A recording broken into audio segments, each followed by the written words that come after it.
വിശദമായ വാർത്തകളിലേക്ക്. യൂത്ത് കോൺഗ്രസ് സംസ്ഥാന അധ്യക്ഷൻ രാഹുൽ മാങ്കൂട്ടത്തിന് ജാമ്യം ലഭിച്ചു.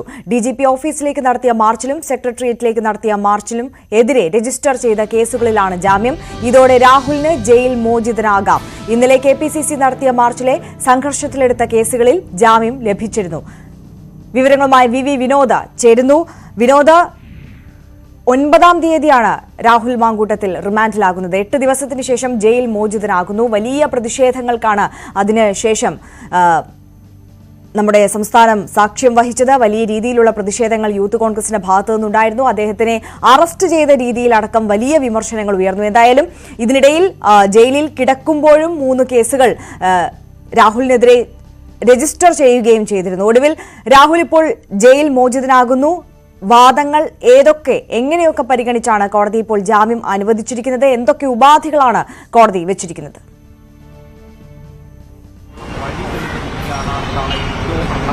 ഇന്നലെയും ഇന്നുമായി 4 കേസുകളിലാണ് ജാമ്യം ലഭിച്ചത്. ഇതോടുകൂടിയാണ് രാഹുൽ മാങ്കൂട്ടത്തിൽ ജയിൽ മോചിതനാകാനുള്ള സാഹചര്യം തെളിഞ്ഞത്. ഇന്ന് വൈകിട്ടോടുകൂടി രാഹുൽ മാങ്കൂട്ടം ജയിലിൽ നിന്ന് പുറത്തു വരും. കഴിഞ്ഞ ദിവസം 2 കേസുകൾ, അതായത് 3 കേസുകളാണ് കഴിഞ്ഞ ദിവസം കന്റോൺമെന്റ് മ്യൂസിയം പോലീസുകൾ രജിസ്റ്റർ ചെയ്തത്. ഇതിൽ 2 കേസുകളിൽ കഴിഞ്ഞ ദിവസം തന്നെ ജാമ്യം ലഭിച്ചിരുന്നു. ഇന്ന് 2 കേസുകളിൽ, അത് 20-ന് സെക്രട്ടേറിയറ്റിലേക്ക് നടത്തിയ മാർച്ച്, അതിലാണ് ആദ്യം അറസ്റ്റിലാകുന്നത്, റിമാൻഡ് ചെയ്യപ്പെടുന്നതും. മറ്റൊന്ന് നേരത്തെ തന്നെ DGP ഓഫീസിലേക്ക് നടന്ന മാർച്ച്, അതിൽ കെ സുധാകരൻ ഉൾപ്പെടെയുള്ളവർ പ്രതികളാണ്. ആ കേസിലും കഴിഞ്ഞ ദിവസം പോലീസ് അറസ്റ്റ് രേഖപ്പെടുത്തിയിരുന്നു. ഈ 2 കേസുകളിലായും ഇന്ന് ജാമ്യം ലഭിച്ചു. 4 കേസുകളിലും ജാമ്യം ലഭിച്ചതോടുകൂടി രാഹുൽ മാങ്കൂട്ടം ജയിൽ മോചിതനാകാനുള്ള സാഹചര്യം തെളിയുകയായിരുന്നു. ഏതായിരുന്നാലും ഈ കേസിന്റെ ഒരു നാൾ വഴികൾ പരിശോധിച്ചാൽ നവകേരള സദസ്സുമായി ബന്ധപ്പെട്ട യാത്രയിൽ പോലീസ് ലാത്തിചാർജും അല്ലെങ്കിൽ ഡിവൈഎഫ്ഐ CPM പ്രവർത്തകരും യൂത്ത് കോൺഗ്രസ് KSU പ്രവർത്തകരെ മർദ്ദിച്ചു എന്നത് ആരോപിച്ചാണ് പല തരത്തിലുള്ള സമരരൂപങ്ങളിലേക്ക് കോൺഗ്രസും യൂത്ത് കോൺഗ്രസും പോയത്.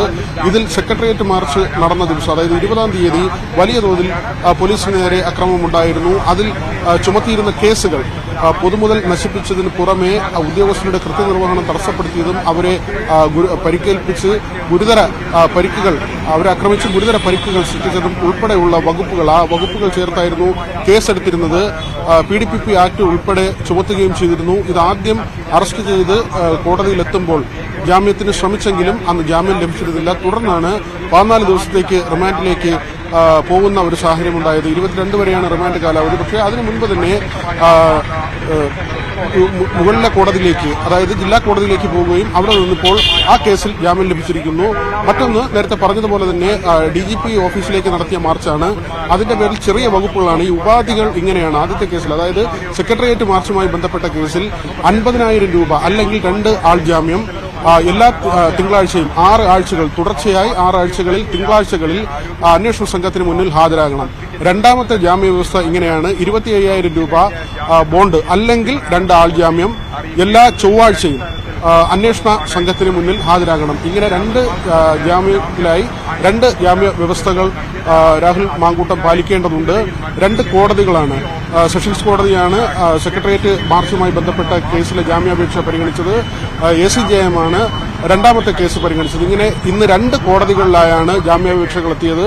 ഈ 2 ജാമ്യാപേക്ഷകളും കോടതി അംഗീകരിക്കുകയും ഉപാധികൾക്ക് വിധേയമായി ജാമ്യം നൽകുകയുമാണ് ഉണ്ടായത്. ആര്യ, വിനോദ്, ഈ പ്രോസിക്യൂഷൻ ജാമ്യം നൽകരുത് എന്നുള്ള വാദമാണ് മുന്നോട്ട് വെച്ചത്. കോടതിയുടെ ഒരു നിരീക്ഷണം ഈ കേസുകളിൽ അത് എങ്ങനെയായിരുന്നു? എന്തായാലും ഇപ്പോൾ ജാമ്യം ലഭിച്ച പശ്ചാത്തലത്തിൽ യൂത്ത് കോൺഗ്രസ് പ്രവർത്തകരുടെയും കോൺഗ്രസ് നേതാക്കളുടെയും പ്രതികരണം എങ്ങനെയാണ് വരുന്നത്?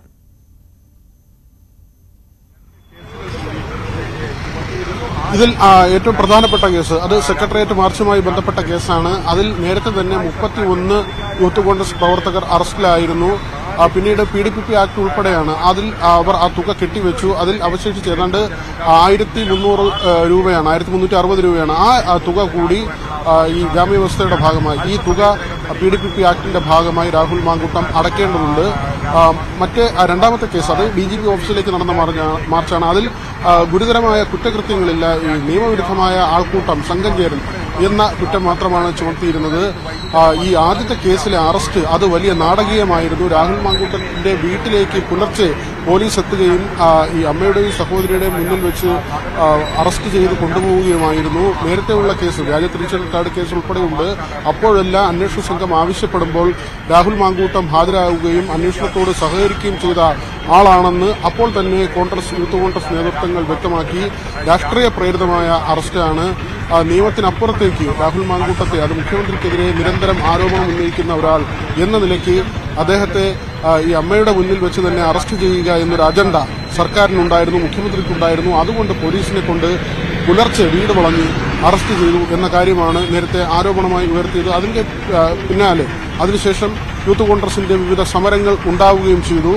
മറ്റൊരു കാര്യം കൂടി നമ്മൾ ഏറ്റവും ഇപ്പോൾ ശ്രദ്ധേയമായി കാണേണ്ട ഒരു കാര്യം, ഈ വ്യാജ തിരിച്ചറിയൽ കാർഡ് കേസിൽ അന്വേഷണം ക്രൈംബ്രാഞ്ചിന് കൈമാറിയിട്ടുണ്ട്. ഇന്നാണ് അതിന്റെ ഉത്തരവ് പുറത്തു വന്നിട്ടുള്ളത്. അതായത് ഈ സെക്രട്ടേറിയറ്റ് മാർച്ച്, അതോടൊപ്പം തന്നെ DGP ഓഫീസിലേക്കുള്ള മാർച്ച് തുടങ്ങിയ കാര്യങ്ങളിൽ അറസ്റ്റും ജാമ്യത്തിലേക്ക് പോകുമ്പോൾ തന്നെ രാഹുൽ മാങ്കൂട്ടം വീണ്ടും രാഹുൽ മാങ്കൂട്ടത്തിനെ പിടികൂടാനുള്ളൊരു നീക്കം സർക്കാരിന്റെ ഭാഗത്തു നിന്നുണ്ട്. അല്ലെങ്കിൽ ഭാവിയിൽ രാഹുൽ മാങ്കൂട്ടം വീണ്ടും നിയമക്കുരുക്കുകളിലേക്ക് ചെന്നു വീഴും എന്ന കാര്യം ഉറപ്പാണ്. കാരണം ഈ വ്യാജ തിരിച്ചറിയൽ കാർഡുമായി ബന്ധപ്പെട്ട് ഇതുവരെ 5 പേർ അറസ്റ്റിലായിട്ടുണ്ട്. അവർക്കെല്ലാം ജാമ്യം ലഭിച്ചു. പക്ഷേ ഈ പ്രതികളിൽ പലരും രാഹുൽ മാങ്കൂട്ടവുമായി അടുത്ത ബന്ധം പുലർത്തിയിരുന്നവരാണ്. രാഹുൽ മാങ്കൂട്ടത്തിന്റെ കാറിൽ നിന്നാണ് ഈ പിടിയിലായ 5 പേരിൽ 2 പേർ പോലീസിന്റെ അറസ്റ്റിലാകുന്നത്. അങ്ങനെ രാഹുൽ മാങ്കൂട്ടത്തിലേക്ക് ഈ അന്വേഷണം എത്തും എന്ന തരത്തിലുള്ള പ്രചരണങ്ങൾ നേരത്തെ തന്നെ ഉണ്ടായിരുന്നു. ആ കേസിൽ രാഹുൽ മാങ്കൂട്ടത്തെ കന്റോൺമെന്റ് പോലീസ് ചോദ്യം ചെയ്യുകയും ചെയ്തിരുന്നു. വിനോദാണ് വിവരങ്ങൾ നൽകിയത്. എന്തായാലും വ്യാജ തിരിച്ചറിയൽ കാർഡ് അന്വേഷണം അത് ക്രൈംബ്രാഞ്ചിലേക്ക് എത്തുന്നു. എന്തായാലും നിലവിൽ സെക്രട്ടേറിയറ്റ് സമരവുമായി ബന്ധപ്പെട്ടിട്ടുള്ള കേസുകളിൽ രാഹുൽ മാങ്കൂട്ടത്തിന് ജാമ്യം ലഭിച്ചിരിക്കുന്നു. ഇതോടെ രാഹുൽ ജയിൽ മോചിതനാകും. അയോധ്യ ഒരുങ്ങുന്നു.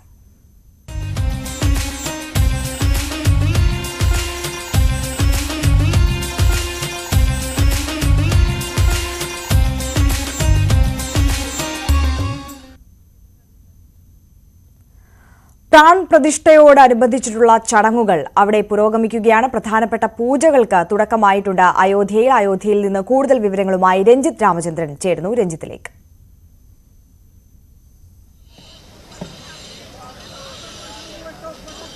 ആര്യ, അയോധ്യയിൽ ഇന്നലെയാണ് പ്രാൺ പ്രതിഷ്ഠയുമായി ബന്ധപ്പെട്ടുള്ള പൂജാകർമ്മങ്ങൾ ആരംഭിച്ചത്. ഇന്നലെ സരയൂ നദിക്കരയിൽ ദശവിത് സ്നാനവും വിഷ്ണു ആരാധനയും നടന്നു. 120 സന്യാസിനിമാരാണ് ഇത്തരം ചടങ്ങുകൾക്ക് നേതൃത്വം നൽകുന്നത്.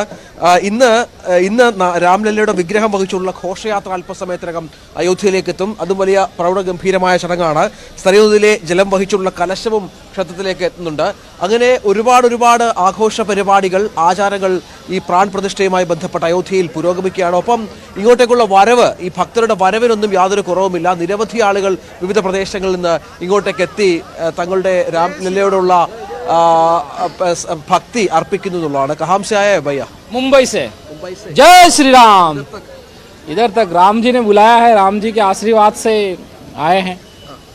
तो भगवान राम का मंदिर देख के हमें अब एकदम अति आनंद हुआ है। भगवान रामचंद्र जी के आशीर्वाद से आज पूरे भारत में हर भारतवासी का एकदम सीना गर्व से प्रफुल्लित हो गया है। एक दिवाली जैसा माहौल है, एक महान पर्व की तरह हमें ऐसा अनुभव हो रहा है, खुशी हो रही है। तो बहुत बढ़िया लग रहा है जी।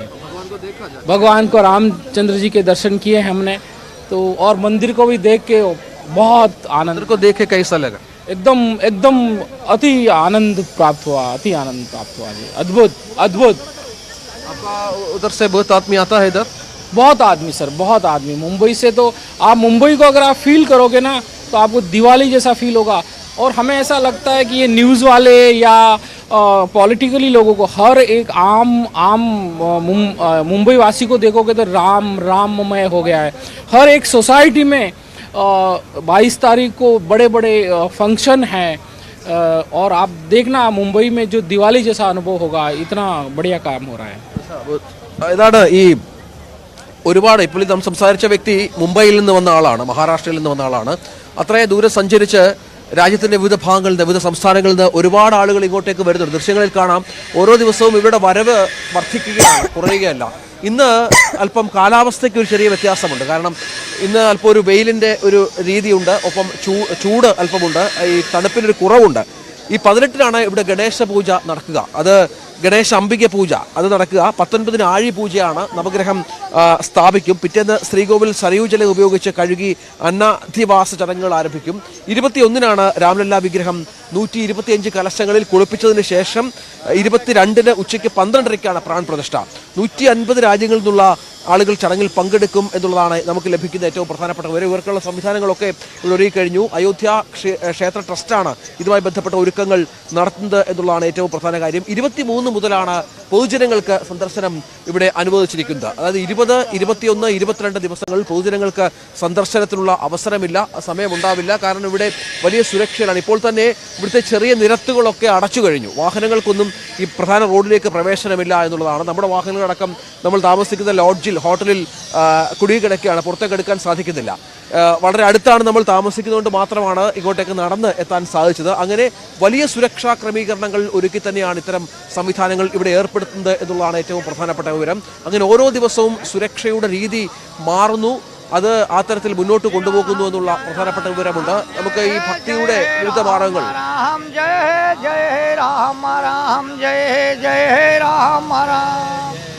श्रीराम जय राम जय जय राम राम जय जय राम श्रीराम जय राम जय जय राम श्रीराम जय राम जय जय राम श्रीराम जय राम जय जय राम श्रीराम. അയോധ്യയിൽ ഇപ്പോൾ പൂജ ചെയ്യുന്ന പ്രധാനപ്പെട്ട 4 വിഗ്രഹങ്ങൾ ഈ ശ്രീകോവിൽ പ്രതിഷ്ഠിക്കുമെന്നുള്ള പ്രധാനപ്പെട്ട വിവരം പുറത്തു വന്നിരുന്നു ഇന്നലെ തന്നെ. അതായത് രാംലല്ല വിഗ്രഹത്തിനൊപ്പം ഭരതൻ, ശത്രുഘ്നൻ, ലക്ഷ്മണൻ സഹോദരന്മാരുടെ വിഗ്രഹങ്ങൾ അടക്കം പ്രതിഷ്ഠിച്ചുള്ള ഒരു വലിയ ക്ഷേത്രമാണ് ഇവിടെ വിഭാവനം ചെയ്യുന്നത് എന്നുള്ളതാണ് ഏറ്റവും പ്രധാനപ്പെട്ട കാര്യം. നമുക്ക് ചില ആളുകൾ കുടുംബമായി തന്നെ വരുന്നവരുണ്ട്. കഹാസേ ഭയ്യ? हम कर्नाटಕ से ತುಂಬ ಚೆನ್ನಾಗಿದೆ. ಇಲ್ಲಿ ತುಂಬ ಖುಷಿ ಆಯಿತು ರಾಮ ಮಂದಿರ ನೋಡಿ. ಮತ್ತು ನಮ್ಮ ಫ್ಯಾಮಿಲಿ ಇಡೀ ಬಂದಿದ್ದೀವಿ. I am actually from I am staying in USA, but I specifically came for Rama ಮಂದಿರ inauguration. Yeah, family, full family. This is my wife. How many days you are staying here? We are staying for 5 days. 5 days. We are staying in Kashi. We came to Ayodhya for Ram Mandir, to see Ram Mandir. How do you feel when come to this place? Very proud. one thing, vibration हमको मिलता है इधर. बहुत अच्छा है, बहुत अच्छा है. And it's 500 years of struggle and sacrifice of so many people that we are finally have the result here. And it's not just a structure, but inspiration for a lot of people to do something good in their life. Yeah. Very proud Indian. We are very proud Indian and very proud of Modi. Yeah.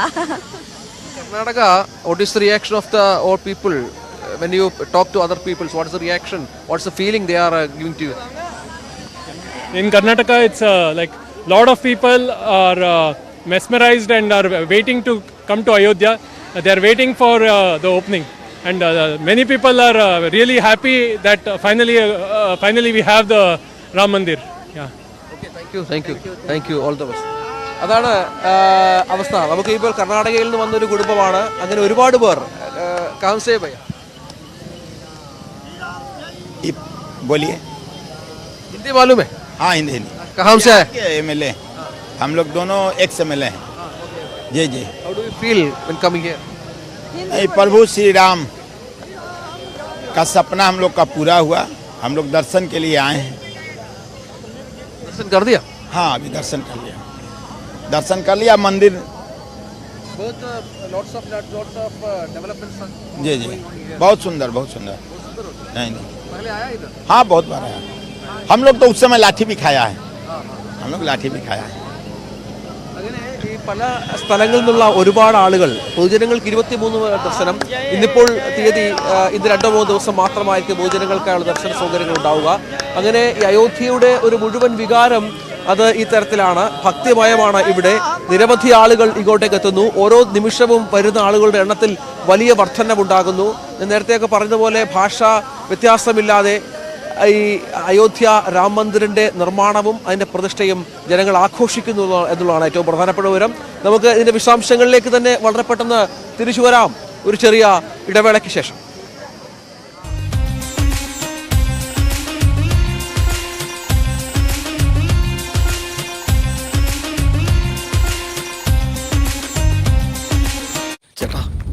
അതും ഒരാഴ്ച എല്ലാവർക്കും ആഘോഷമാണ്. എല്ലാ ജാതി മതസ്ഥരും ഒന്നിച്ച് വണങ്ങുന്ന, തേവരെ വണങ്ങുന്ന ഒരു വിളക്കൊക്കെ വെച്ചിട്ട് എല്ലാ ജാതിമതം എല്ലാവരും നല്ലൊരു ഇത്തവണത്തെ ആഘോഷത്തിന് ഒരു ഇരട്ടി ആഘോഷം ഇരട്ടിയായിരിക്കും ഞങ്ങൾ പ്രതീക്ഷിക്കുന്നു. അദ്ദേഹം കൂടി ഇവിടേക്ക് എത്തുന്നുണ്ട്. അതെ, നേരത്തെ തന്നെ പ്രസിദ്ധിയുള്ള ക്ഷേത്രമാണെങ്കിലും ഇപ്പോൾ ലോകം തിരയാൻ തുടങ്ങി.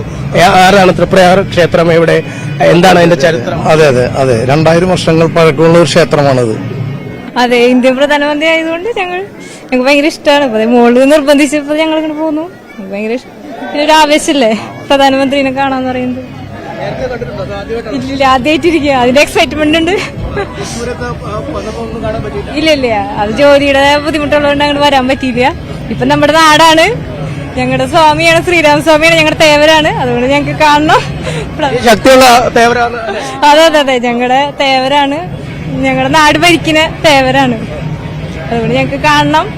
അവർ കാണാൻ വരുമ്പോ പിന്നെ ഞങ്ങളുടെ നാട് ഫേമസ് ആവും. കുറച്ചും കൂടെ നാലമ്പലം കുറച്ചും കൂടെ ഫേമസ് ആവും എല്ലാം കൊണ്ടും.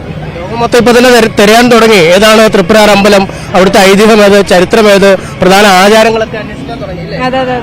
എന്തൊക്കെയാണ് ഇവിടുത്തെ പ്രധാന ആചാരങ്ങൾ? മീനൂട്ടുണ്ട്, വെടി വഴിപാടുണ്ട്. ഞാൻ മറ്റേ മന്ത്രിയിൽ പോയി കണ്ട് നമ്മുടെ മുഖ്യമന്ത്രിനെ. ഇപ്പൊ എനിക്കിത് കാണണം. ഞാൻ നാട്ടിൽ വന്നാണ് താങ്കളായിട്ട്. അപ്പൊ ഞാൻ ദേവനെ ഇവരൊക്കെ വെച്ച് പൂജിക്കുന്ന ആരാധിക്കുന്ന ആളാണ്. എനിക്ക് സേവ കിട്ടിയിട്ടുണ്ട്. പോരെ, സത്യം. ക്ഷേത്രം നിങ്ങള് എവിടെയുള്ള ആളുകളാണോ അതോ? ഞാൻ ചേലക്കരയുള്ള ആളാണ്. ചേലക്കര.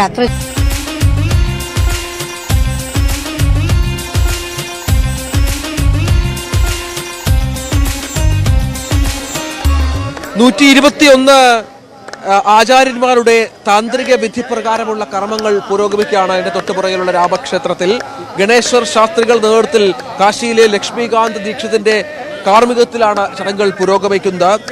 നമുക്ക് കാണാം, ദൃശ്യങ്ങളിലൊക്കെ ഒരുപാട് ആളുകളെ കാണാം. कहाँ से आए? हम कर्नाटक से है. कर्नाटक से, बेंगलोर शहर से.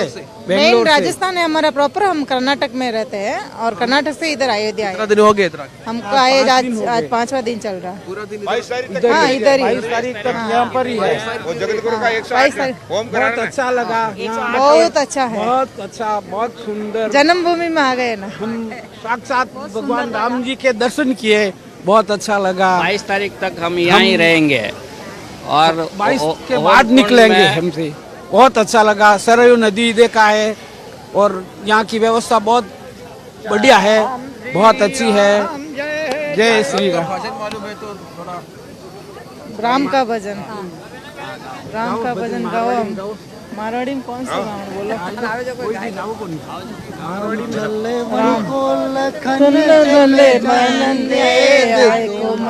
मैया को राम बनाएंगे, राम ले जान को धन बन जाएंगे.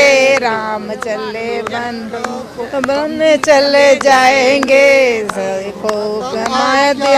हम चले जाएंगे.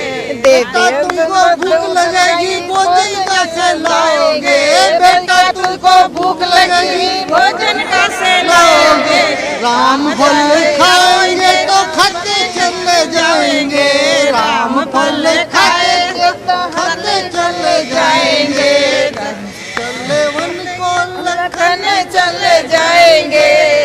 അതാണ് ഈ കർണാടകയിൽ നിന്ന്, ഗുജറാത്തിൽ നിന്ന്, ബീഹാറിൽ നിന്ന് എന്നല്ല, രാജ്യത്തിന്റെ വിവിധ സംസ്ഥാനങ്ങളിൽ നിന്ന് നിരവധി ആളുകൾ ഇങ്ങോട്ടേക്ക് എത്തുന്നു. പ്രാൺ പ്രതിഷ്ഠയ്ക്കുള്ള എല്ലാ ഒരുക്കങ്ങളും അതിന്റെ അന്തിമഘട്ടത്തിലാണ് എന്നുള്ളതാണ് ഏറ്റവും പ്രധാനപ്പെട്ട കാര്യം. നമുക്കറിയാം, പ്രധാനമന്ത്രി അടക്കം പ്രാൺ പ്രതിഷ്ഠയ്ക്കുള്ള ചടങ്ങുകളിലേക്ക് എത്തുന്നുണ്ട്. ഒപ്പം ഗവർണറുണ്ട്, UP ഗവർണർ, UPയുടെ മുഖ്യമന്ത്രി അടക്കമുള്ള ആളുകളുണ്ട്. ഇവർക്കൊക്കെയുള്ള താമസ സൗകര്യങ്ങളൊക്കെ ഇവിടെ തയ്യാറാണ്. നമുക്കറിയാം 15,000-ഓളം ആളുകൾ ആ ദിവസം ഇവിടെ പങ്കെടുക്കുമെന്നുള്ള വിവരങ്ങളാണ് പുറത്തു വരുന്നത്. അവർക്ക് അടക്കം രാജ്യത്തിലെ സംസ്ഥാനത്തെ ഈ അയോധ്യയിലെ വിവിധ ഹോട്ടലുകൾ ഏറ്റെടുത്ത് സർക്കാർ തന്നെയാണ് ഈ കർമ്മങ്ങൾ ഒരുക്കുന്നത് എന്നുള്ളതാണ് ഏറ്റവും പ്രധാനപ്പെട്ട കാര്യം. ഒപ്പം രാമക്ഷേത്ര ട്രസ്റ്റ് ചില സ്ഥലങ്ങളിൽ ഈ ഹട്ടുകൾ നിർമ്മിച്ച് ഈ സന്യാസിമാർക്കടക്കമുള്ള താമസ സൗകര്യങ്ങൾ ഏർപ്പെടുത്തുന്നു. അങ്ങനെ പൂർണ്ണമായ തരത്തിലുള്ള വലിയ സന്നാഹങ്ങളോട് കൂടിയുള്ള ഒരു പ്രതിഷ്ഠാ ചടങ്ങാണ് ഇവിടെ ആരംഭിക്കാൻ പോകുന്നത്. ഒപ്പം അതിൻ്റെ പ്രധാനപ്പെട്ട ചടങ്ങുകൾ ആരംഭിച്ചു കഴിഞ്ഞു. ഈ അയോധ്യയിലെ എല്ലാ ഹോട്ടലുകളും പൂർണ്ണമായും ബുക്കിംഗ് പൂർത്തിയായി കഴിഞ്ഞു. ഒരു ഹോട്ടലിൽ പോലും മുറിയില്ലാത്ത അവസ്ഥയാണ്. ഇങ്ങോട്ടേക്ക് ട്രെയിനുകൾ, ചാർട്ടർ ചെയ്ത ട്രെയിനുകൾ വരുന്നുണ്ട്, വിമാനങ്ങൾ വരുന്നുണ്ട്. സഞ്ചാരികൾക്ക് ഇന്നു മുതൽ നിയന്ത്രണം ഏർപ്പെടുത്തിയ പശ്ചാത്തലം കൂടി നമ്മൾ കൂട്ടിക്കാണണം. ഇവിടേക്ക് വരുന്നവർക്കൊക്കെ ഇപ്പോൾ ഇന്നു മുതൽ 3 തലത്തിലുള്ള പരിശോധനാ സംവിധാനങ്ങൾക്ക് ശേഷമാകും ഇവിടെ നിന്ന് ഈ ക്ഷേത്രത്തിനകത്തേക്ക് ആളുകളെ കയറ്റുക. അത്തരത്തിൽ വലിയ തന്ത്രപ്രധാനമായ ലോകം കാത്തിരിക്കുന്ന ഒരു ചടങ്ങിനുള്ള എല്ലാ തരത്തിലുള്ള ഒരുക്കങ്ങളും പൂർത്തിയാകുന്നു.